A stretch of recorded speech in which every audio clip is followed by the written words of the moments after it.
யார் SI Wilson என்பவரை சுட்டு கொன்றார்களோ, யார் ராமலிங்கம் என்ற வன்னியரை அவர் என்னை இந்துவா வாழ விடுங்க, நீங்கள் முஸ்லீமாக இருங்கன்னு சொன்னதுக்காக கொலை பண்ணப்பட்டாரோ, இதோடைய எல்லாமே ஒரு தொடர்புடைய லிங்காக தான் இருக்குது. அதாவது அந்த அயோத்தி ப்ரொட்டஸ்ட் அப்போ ஸ்டூடெண்ட் இஸ்லாமிக் மூமெண்ட் ஆஃப் இந்தியான்னு சொல்லி சிமி என்ற அமைப்பு வந்தது. அந்த அமைப்பு தடை செய்யப்பட்டது. அதோடு தொடர்புள்ளவர் ஜவஹர்லால். அதிலிருந்து தடை செய்யப்பட்ட அதுக்கு வெவ்வேறு பேர்களில் வந்து தான் இன்றைக்கி பிஎஃப்ஐ எஸ்டிபிஐன்னு போயிட்டுருக்கு. இவரும் அந்த அமைப்பில் இருந்திருக்காரு. அதில் அவருடைய தொடர்புகள் எல்லாமே இப்போ இவங்களை அந்த என்ஐஏ போய் பார்த்ததுக்கப்புறம் அதே கோயம்புத்தூரில் ஒரு அரபிக் கல்லூரியில் இளைஞர்களை மூளை செலவு செய்கிற வேலை நடக்குதுன்னு. சரி, வெறும் மூளை செலவு தான் சொன்னால் பக்கத்தில் இருக்கிற சத்தியமங்கலம் காடுகளில் அவங்களுக்கு ஆயுத பயிற்சி கொடுக்கப்படுகிறது. அப்புறம் பக்கத்தில் இருக்கிற பெங்களூரில் அவங்களுக்கு ஒரு பெரிய பாம் பிளாஸ்ட் நடந்துச்சு, ராமேஸ்வரம் கஃபேன்னு சொல்லிட்டு, அதுவும் இவங்களோட தொடர்பு இருக்குது. உடுப்பியில் ஒரு பாம் பிளாஸ்ட் நடந்தது. இது எல்லாமே இந்த சிமி எஸ்டிபிஐ மனிதநேய மக்கள் கட்சியுடைய ஆதரவாக இருக்குது.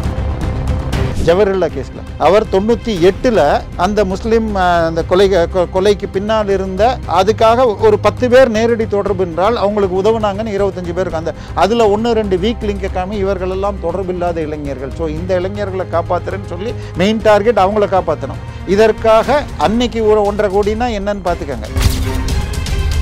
சட்டத்தின் முன் அனைவரும் சமம் அப்படிங்கிறத ஏற்றுக்கிட்டு இந்த மாதிரி ஒரு நம்ம ஜவஹர்லால் மாதிரி முழுக்க தீவிரவாத குழுக்களுக்கு ஆதரவாக பணம் கலெக்ட் பண்ணுறவரை சட்டத்துக்கு முன்னாடி கொண்டு போய் நிறுத்தத்துக்கே நமக்கு 30 வருஷம் ஆயிடுச்சு. 98 நடந்து எனக்கு 25 முடிய போகுதுன்னா.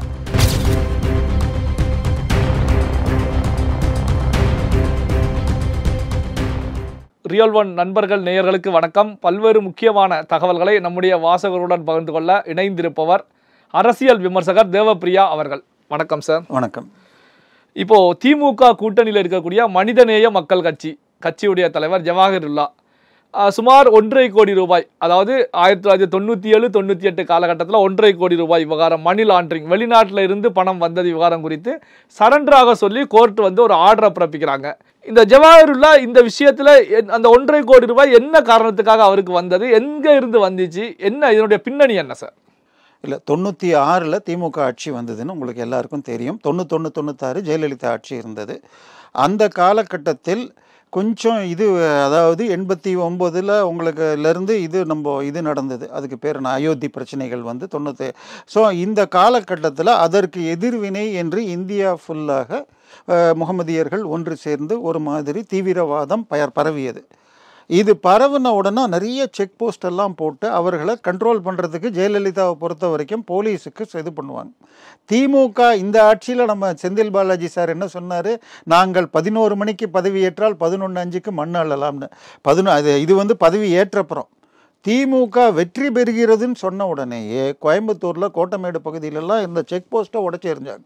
இது வந்த உடனேயே அங்கிருந்து அன்றைக்கு எதிர்கட்சியாக இருந்த பாஜகவில் இருந்தவர்களும் மத்திய உளவுத்துறையும் ஜாகிரதையாக இருங்க, மீண்டும் தீவிரவாதம் வரும் நாங்கள். ஆனால் கேட்காம 98 கோயம்புத்தூரில் பாம் பிளாஸ்ட் வந்துச்சு. 58 பேர் இறந்தார்கள்.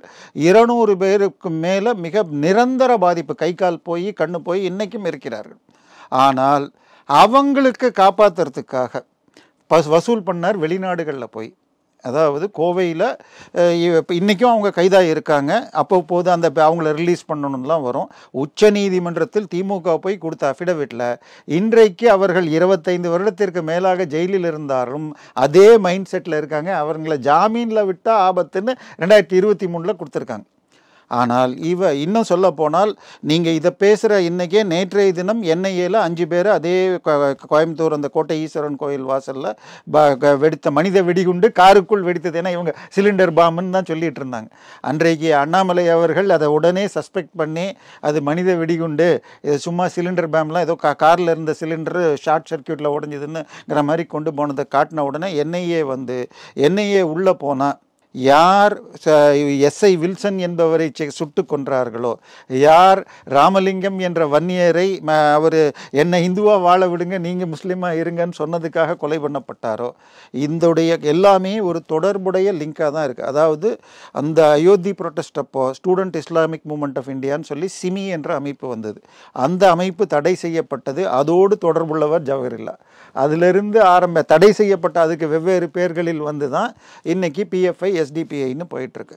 ஸோ இவரும் அந்த அமைப்பில் இருந்திருக்காரு. அதில் அவருடைய தொடர்புகள் எல்லாமே இந்த நம்ம வழக்கறிஞர் சவுக்கத் அலியை கேட்டிங்கன்னா ரொம்ப தெளிவாக பேட்டி கொடுத்துருப்பார். எனவே முழுக்க முழுக்க தீவிரவாத இப்போ இவங்களை அந்த என்ஐஏ போய் பார்த்ததுக்கப்புறம் அதே கோயம்புத்தூரில் ஒரு அரபிக் கல்லூரியில் இளைஞர்களை மூளை செலவு செய்கிற வேலை நடக்குதுனாங்க. சரி, வெறும் மூளை செலவு தான் சொன்னால் பக்கத்தில் இருக்கிற சத்தியமங்கலம் காடுகளில் அவங்களுக்கு ஆயுத பயிற்சி கொடுக்கப்படுகிறது. அப்புறம் பக்கத்தில் இருக்கிற பெங்களூரில் அவங்களுக்கு ஒரு பெரிய பாம் பிளாஸ்ட் நடந்துச்சு, ராமேஸ்வரம் கஃபேன்னு சொல்லிட்டு, அதுவும் இவங்களோட தொடர்பு இருக்குது. உடுப்பியில் ஒரு பாம் பிளாஸ்ட் நடந்தது. இது எல்லாமே இந்த சிமி எஸ்டிபிஐ மனிதநேய மக்கள் கட்சியுடைய ஆதரவாக இருக்குது. ஸோ இது தொடர்புக்கு வந்துக்கிட்டே இருக்குது. ஸோ இதை கட்டுப்படுத்தலைன்னு வச்சுக்கோங்க. இப்போ இவர்கள் சாதாரண காலங்களில் இவர்கள்ட்ட பிரச்சனை இல்லை. ஆனால் 100க்கு 98 99 முஸ்லீம்கள் நமது ஃப்ரெண்ட்ஸாக தான் இருக்காங்க. ஆனால் ஒரு பிரச்சனைன்னு வந்தால் நீ முகமதியன் என்றால் நம்ம சொல்படி கேட்கணும்னு அவங்களையும் மாற்றிடுறாங்க. ஸோ இது தடை பண்ணணும்னா அடிப்படைவாத சிந்தனை உள்ளவர்களை கட்டுப்படுத்தணும். ஆனால் அது பண்ணிட்டா ஓட்டு போயிடுமான்னு பயப்படுறாங்க. இப்போ வக்ஃப் போர்ட்லேயே எடுத்துக்கிட்டிங்கன்னால் இன்னைக்கு தர்காக்கள் என்பது முஸ்லீம்களில் பெருவாரியானவர்கள் ஏற்பது கிடையாது. சுன்னிகளை பொறுத்த வரைக்கும் அல்லாஹ்க்கு இணை வைத்து யாரோ ஒருத்தர் இறந்து போனவருடைய பிணத்தை வச்சுட்டு பண்ணுற இடம் தான் தர்கா என்பது. அது நமக்கு அல்லாஹ்க்கு இணை வைப்பது, தர்காவில் வழிபடவே கூடாதுன்னு. ஆனால் எல்லா தர்காவையும் கட்டுப்படுத்துவது வக்ஃப் போர்டு. இன்னும் சொல்ல போனால் வக்ஃப் போர்டில் உள்ள பிரச்சனையில் 50% கேஸு முஸ்லீம்கள் தான் வக்ஃப் போர்டை எடுத்து கேஸ் போட்டிருக்காங்க. எங்கே பிரச்சனை வந்ததுன்னு சொன்னால், இப்போ ஏன்னா இதில் ஆரம்பிச்சிங்கன்னா வக்ஃப் போர்டில் சுப்ரீம் கோர்ட்டில் ஸ்டே கொடுத்துருக்காங்கன்னு சொல்கிறாங்க. சுப்ரீம் கோர்ட் எந்த விதமான ஸ்டேயும் கொடுக்கல. முதல் நாள் ஆர்கியூமெண்ட்டில் ஸ்டேங்கிறதையே கேட்காதீங்கன்னு தான் சொன்னார். அடுத்த நாள் இந்திய அரசாங்கமே 2 விஷயங்கள் ரொம்பவும் கண்டென்ஷியஸாக இருக்குது. ஒன்று வக்ஃப் பை யூசர் என்பது, இரண்டாவது முஸ்லீம் அல்லாதவர்களை வக்ஃப் போர்டில் போடுறது. அதுக்காக இது ரெண்டையும் இம்ப்ளிமெண்ட் பண்ணால் புதுசாக ஆட்கள் போடுறது. இது ரெண்டையும் சேர்த்து மூணாவது இந்த 3 விஷயத்தில் நாங்கள் அடுத்த ஹியரிங் வரைக்கும் இம்ப்ளிமெண்ட் பண்ணல அப்படின்னு மத்திய அரசே சொல்லியிருக்கு. திமுக வழக்கறிஞரோ அல்லது நம்ம ஜோசப் விஜய் கட்சியோ பேசலான்னா அவங்க உடனே ட்வீட் போட்டுட்ருக்காங்க. ஏன்னா முதல் நாள் 10 பேரை எடுத்துக்கிட்டாங்க. நேற்றைக்கு என்ன சொல்லிட்டாங்க, 5 பெட்டிஷன்கள் மாத்திரம் இருக்கட்டும், மீதி 160 வெளியில் போயிடுங்க, நீங்களா தீர்மானிச்சுக்கன்ட்டாங்க. ஓவைசி, காங்கிரஸ் கட்சி மற்றும் சிலர் சார்பாக இருக்குது. இதில் வந்ததுன்னு சொன்னால் 1995 ஒரு வக்ஃப் போர்டு திருத்தம் வந்தது, 2013 வந்தது. இதை எதிர்த்து உச்சநீதிமன்றம் போனப்போ நீங்கள் உங்கள் ஊர் வக்ஃப் போர்டில் பிரச்சனை இருந்தால் உங்கள் உயர்நீதிமன்றத்தில் தான் பண்ணணும், உச்சநீதிமன்றம் வராதிங்கன்னு சொல்லிட்டு இந்தியா முழுக்க வெவ்வேறு உயர்நீதிமன்றங்களில் 143 வழக்கு பெண்டிங் இருக்குது. அடுத்தது இந்த வக்ஃப் பை யூசர்னா என்ன? நான் இப்போ இந்த ஆஃபீஸ் உட்காந்து கிட்டத்தட்ட வாரம் நான் இங்கே பேட்டி கொடுக்குறேன். நான் இதை யாருக்காவது எழுதி வைக்கிறதுக்கு பேர் வக்ஃப் பை யூசர். ஏன்னா நான் இதை யூஸ் பண்ணிட்டு தானே இருக்கிறேன். அது உனக்கு உரிமை இருக்கணும். இப்போ பார்த்தீங்கன்னா திருச்செந்துறை எல்லாருக்குமே தெரியும். அதுக்கு பிறகு இன்னும் விருதாச்சலத்தில் ஒரு ஊர் வந்தது. அங்கே எல்லாம் தீர்வு காணப்பட்டது, கலெக்டர் போய் விசாரித்து நீங்கள் இதையே திருப்பி சொல்லி எல்லாத்தையும் மாற்றுறீங்கன்னு சொல்லி எதிர்கட்சிகள் சொல்லுது. திருச்செந்துறையில் என்ன தீர்வு கொடுத்துருக்காங்கன்னு சொன்னால், வக்ஃப் போர்டு இது எங்களுக்கு சொந்தம் என்று கடிதம் கொடுத்தார்கள். நாங்கள் எஸ்ஆர்ஓவை இது என்று கூற வேண்டாம் என்று கூறினோம். ஆனால் இப்பொழுது இதுவரை அவர்கள் எந்த ஆதாரமும் கொடுக்காததனால் இனி நீங்கள் விற்றுக்கொள்ளலாம். ஆனால் அவர்கள் ஆதாரம் கொடுத்தால் இறுதி முடிவு அதற்கு பிறகு எடுக்கப்படும் இருக்காங்க. அப்போது இன்னைக்கு நீங்கள் என்னுடைய இடம் இருக்குது, நான் உங்களுக்கு நெல்லை சிவாக்கு விற்கிறீங்கன்னா உங்களுக்கு ரிஸ்க் இருக்குது. இன்னொன்று, முன்னாடி ஒரு ஏக்கர் அங்கே 5 லட்சம் போச்சுன்னா இப்போ 2லேருந்து 3 லட்சத்துக்கு தான் போகுது. ஸோ நான் என் பொண்ணு கல்யாணத்துக்கு ஒரு அமௌண்ட் வேணும்னு பிளான் பண்ணால் அது வரல. இதுதான் எப்படின்னா, நேற்றைக்கு திடீர்னு பார்த்தா வேலூர் பக்கத்தில் ஒரு ஊரில் 150 குடும்பங்கள் இருக்குது. அந்த ஊரில் முகமதியர்களே இல்லை. அந்த ஊர் பேர் காட்டுக்கொள்ளைன்னாங்க. அதுக்கப்புறம் பார்த்தா காட்டுக்கொள்ளை பற்றி இறைவன் காடு விஏஓ, ஊர் பேரே இறைவன் காடு. இன்னொன்று சார், வக்ஃப்னா என்னன்னால் அல்லாஹ் அவர்களுடைய தெய்வமான அல்லாஹ் பெயரில் நற்காரியங்களுக்கு ஏற்படுத்தப்படும் அறக்கட்டளைக்கு கொடுக்கறது.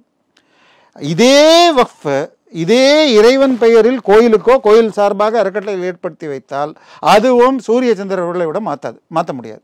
ஆனால் கோயில் சொத்தெல்லாம் மாறிக்கிட்டே இருக்கா இல்லையா? இன்றைக்கி கள்ளக்குறிச்சி கலெக்டர் ஆஃபீஸு வீர சோழியபுரம்ங்கிற கோயிலேருந்து நிலத்தை எடுத்திருக்காங்க. இப்போ மயிலாடுதுறை கலெக்டர் ஆஃபீஸை கோயில் எடுத்த தருமபுரம் ஆதீனம் ஃப்ரீயாக கொடுக்குது. அவங்களுக்கு என்ன உரிமை இருக்குது? இன்றைக்கி மாங்காட்டில் இப்போ இதில் கிளாம்பாக்கத்தில் பஸ் ஸ்டாண்ட் கட்டியிருக்காங்க. அதுக்கு முன்னாடி பிளான் பண்ணது கூடுவாஞ்சேரி கிட்ட நந்தியம்பாக்கம் கோயிலுக்கு இடத்த பார்த்தாங்க, 88 ஏக்கர் இருக்குன்னு. ஆனால் அதில் பெரும்பாலும் ஆக்கிரமிப்பாக இருக்குது, எல்லாம் கழக கண்மணிகள் ஆக்கிரமிப்பு, மீட்க முடியாதுன்னு இப்போ கிளாம்பாக்கத்துக்கு வந்துட்டாங்க. மாங்காட்டில் கோயில் இடம் 21 போய் பார்த்தாங்க, 24 போய் பார்த்தாங்க, இன்றைக்கி வரைக்கும் எடுக்கலாம். ஆனால் கோயில் இடம். ஸோ கோயில் இடத்த வச்சு தான் பிளான் பண்ணுறாங்க. முந்தா நேற்று ஒரு தீர்ப்பு நம்ம பேசியிருக்கோம், சத்தியம் தேட்டர் இடிபிடுமான நம்ம மீட்டிங் போட்டிங்க. அதில் கோயிலுடைய ராஜகோபுரத்தை இடிச்சிட்டு மெட்ரோ ஸ்டேஷன் கட்டுறேன்னு சொன்னப்போ ஏற்கனவே 2 நீதிபதிகள் பெஞ்சு ஸ்டே கொடுத்துருந்துச்சு. ஆனால் ஒற்றை நீதிபதி கிட்ட போனப்போ கோயில் இடத்த அடிச்சுக்கங்க, பக்கத்தில் இருக்கிற யுனைடெட் இன்ஸ்டியை எடுக்க வேணாம். நாங்கள் நேற்றைக்கு போய் என் நண்பர் வழக்கறிஞர் ராமமூர்த்தி போட்ட வழக்கில் இல்லை, போன தீர்ப்பே தான் செல்லும், இந்த 2 நீதிபதி கொடுத்ததை 1 நீதிபதி மாற்ற முடியாதுன்னு சொல்லி அதை ரெஸ்டோர் ஆயிருக்கு. ஸோ கோயில் இடத்த எடுக்கணும். இப்போ இதே விஷயம் எடுத்துக்கிட்டிங்கன்னா நம்ம திருநெல்வேலி பக்கத்தில் கடையநல்லூர், அது பெரும்பாலும் முஸ்லீம்கள் அதிகமாக இருக்கிற பகுதி. அங்கே அண்ணாமலைநாதருங்கிற ஒரு கோவிலுக்கு சொந்தமான இடத்தை தவறான ஒரு ஜீவோவை பார்த்துட்டு ஒரு அரசு அதிகாரியை, இந்து அறநிலைத்துறை அதிகாரி விற்கிறதுக்கு பண்ணியிருக்கார். 95 வித்திருக்கார். 98 நீதிமன்றம் செல்லாதுன்ட்டாங்க. 98 இன்னைக்கு வரைக்கும் அது வழக்குக்கு போய் கடைசியில் உயர் நீதிமன்றம் நீங்கள் காலி பண்ணணும், இல்லை வாடகை கொடுக்கணும், இல்லாட்டி கைது பண்ணுங்கன்னா அந்த நோட்டீஸை கூட வாங்க மாட்டேன்னு முஸ்லீம்கள் தகராறு பண்ணுறாங்க. இப்போ 98 வந்த தீர்ப்பை இன்றைக்கி இம்ப்ளிமெண்ட். இப்போ நீங்கள் கேட்டீங்க பாருங்கள், இப்போ ஜவஹர்லா கேஸில் அவர் 98 அந்த முஸ்லீம் அந்த கொலைக்கு பின்னால் இருந்த அதுக்காக ஒரு 10 பேர் நேரடி தொடர்பு என்றால் அவங்களுக்கு உதவுனாங்கன்னு 25 பேருக்கு அந்த அதில் 1-2 வீக் லிங்கை காமி இவர்களெல்லாம் தொடர்பில்லாத இளைஞர்கள். ஸோ இந்த இளைஞர்களை காப்பாற்றுறேன்னு சொல்லி மெயின் டார்கெட் அவங்கள காப்பாற்றணும். இதற்காக அன்னைக்கு ஒரு 1.5 கோடினா என்னன்னு பார்த்துக்கோங்க. அன்னைக்கு தங்கம் ஒரு பவுன் 20,000னா இன்றைக்கி 70,000 ரூபா. ஸோ கணக்கு போடுறதுக்கு ஈஸியாக இருக்கும். ஸோ அவ்வளவு வசூல் அன்னைக்கு 1.5 கோடி பண்ணியிருக்காரு. இந்த வழக்கு 2003 தப்புன்னு தீர்ப்பு வந்துச்சு. 2013 இன்னொரு அடுத்த நீதிமன்றத்துக்கு போச்சு. கீழ் நீதிமன்றம், மாஜிஸ்ட்ரேட் கோர்ட்டு, செஷன்ஸ் கோர்ட்டு, உயர் நீதிமன்றம். கடைசியாக போன மாதம் உயர் நீதிமன்றம் கொடுத்தாச்சு. இன்னும் உச்ச நீதிமன்றத்துக்கு போகணும். அவர் 90 நாளைக்குள்ளே போகலைன்னா அப்பீல் பண்ண முடியாது. அதுக்கு தான் இப்போ ரிமைண்டர் வந்திருக்கு. சார், நம்ம நீதிமன்றங்களுக்கு மரியாதை கொடுக்கணும். ஏன்னா இப்போ இன்னொரு விஷயம் பெருசாக போயிட்டுருக்கு. என்னது அது? நம்ம கவர்னருக்கு ஏற்றாப்புல ஒரு தீர்ப்பு வந்துச்சுன்னு. அந்த தீர்ப்பில் என்னது, ஒரு ரெசல்யூஷனை பாஸ் பண்ணால் அதை 30 நாளில் அப்ரூவ் பண்ணணும், இல்லை 90 நாளில் அனுப்பணும். 90 நாள் இல்லைன்னா ஆட்டோமேட்டிக்கிறாங்க. இப்போ இதை எதிர்த்து என்னுடைய நண்பர் சிபிஐயிலிருந்து ஓய்வு பெற்ற ஜெபமணி மோகன்ராஜ் ஒன்று கேட்குறாரு. இப்போ ஒருவரை கைது செய்யக்கூடாதுன்னு ஸ்டே கொடுக்குறீங்க. 90 நாள் கழிச்சு அந்த ஸ்டே ஆட்டோமேட்டிக்காக போயிடுச்சுன்னு எடுத்துக்கோங்க. இப்போ திரு பொன்முடி இப்போ இன்னொன்று எம்பி எம்எல்ஏக்கள் டிஸ்குவாலிஃபை பண்ணதுக்கு ஸ்டே வாங்குறாங்க. ராகுல் காந்தியாக இருக்கட்டும், பொன்முடியாக இருக்கட்டும். இப்போ அவங்களுக்கு ஸ்டே, இப்போ எம்பி எம்எல்ஏ மீது வழக்கு இருந்தால் 6 மாதத்தில் முடிச்சிடணும் அப்படின்னு சிறப்பு நீதிமன்றங்கள் போடப்பட்டது. இப்போ ராகுல் காந்தி போன பீரியடில் டிஸ்குவாலிஃபை ஆகி அதுக்கப்புறம் ஸ்டே வாங்கி இந்த தடவை திருப்பி தேர்ந்தெடுக்கப்பட்டிருக்கார். இப்போ அது அப்போ 2 வருஷத்துக்கு மேலே ஆச்சு. அந்த வழக்கை நடத்தலைன்னா 6 மாதத்துக்குள்ளே நீ ஸ்டே அந்த வழக்கில் குவாஷ் ஆகலைன்னா உன்னுடைய டிஸ்குவாலிஃபிகேஷன் பர்மனெண்ட்னு தீர்ப்பு கொடுப்பீங்களா? ஒருத்தரை கைது செய்யக்கூடாது அப்படின்னு ஸ்டே வாங்குறாங்க. அப்போ அந்த கைது எத்தனை நாளைக்கு அந்த ஸ்டே? ஸோ அதாவது தீர்ப்பை எத்தனை நாளில் கொடுக்கணும்? ஒரு தீர்ப்பை ரிசர்வ் பண்ணிவிட்டு எத்தனை நாள் கழிச்சு கொடுப்பீங்க? இப்போ துரைமுருகன் மீதும் எம்ஏகே பன்னீர்செல்வம் பேர்லையும் சொத்து குவிப்பு வழக்கில் கீழ் நீதிமன்றம் கொடுத்தது செல்லாதுன்னு போட்ட வழக்கில் நீதிமன்றம் தீர்ப்பை ரிசர்வ் பண்ணி 2 மாதம் ஆச்சு, இன்னும் கொடுக்கல. இப்போ அதுக்கு என்ன சொல்கிறது? இப்போ போன வாரம் வீரபாண்டி ஆறுமுகம் போகிற கேஸில் இதாக இருக்குது, அதே மாதிரி பெண்டிங் இருக்குது. ஸோ இது சார் கவர்னருக்கு அதாவது நம்மளுடைய judiciary work Indian administrative system 3 விதமாக வேலை செய்யுது. 1 லெஜிஸ்லேஷன், 2வது எக்ஸிக்யூட்டிவ் கவர்னர் அல்லது ஜனாதிபதி, 3வது நீதிமன்றம். ஸோ லெஜிஸ்லேஷனுங்கிறது மக்கள்கிட்ட ஓட்டு வாங்கினவங்க பண்ணுறது. அவங்க சட்டப்படி செயல்படுறாங்களான்னு பார்த்து எக்ஸிக்யூட்டிவ் அப்ரூவ் பண்ணணும். இந்த 2 பேர் கொடுத்த தீர்மானத்திலும் அடிப்படை இந்திய சட்டத்துக்கு மீறுதான் சொல்லி நீதிமன்றத்துக்கு சில பவர்ஸ் இருக்குது. ஆனால் அது எந்த அளவுக்கு இருக்குது? 2 நீதிபதிகள் கொண்ட பெஞ்சு வந்து கான்ஸ்டியூஷனை மாற்ற முடியாது. ஸோ இதிலெல்லாம் நடக்குது. இப்போ அதை வச்சு மிக அது கேவலமாக நீதிமன்றத்தை இதை ஜனாதிபதி உதவி ஜனாதிபதி எல்லாம் ஒரு இது கமெண்ட் அடிச்சிட்டு இருக்காங்க. அயோத்தி தீர்ப்பு நீதிபதிகளை மிரட்டினது, ஹிஜாப் தீர்ப்பை கொடுத்த நீதிபதிகளை வீட்டுக்கு போயிடுவியான்னு மிரட்டினதெல்லாம் ஆளூர் ஷானவாஸ் வரைக்கும் எல்லாரும் பண்ணியிருக்காங்க.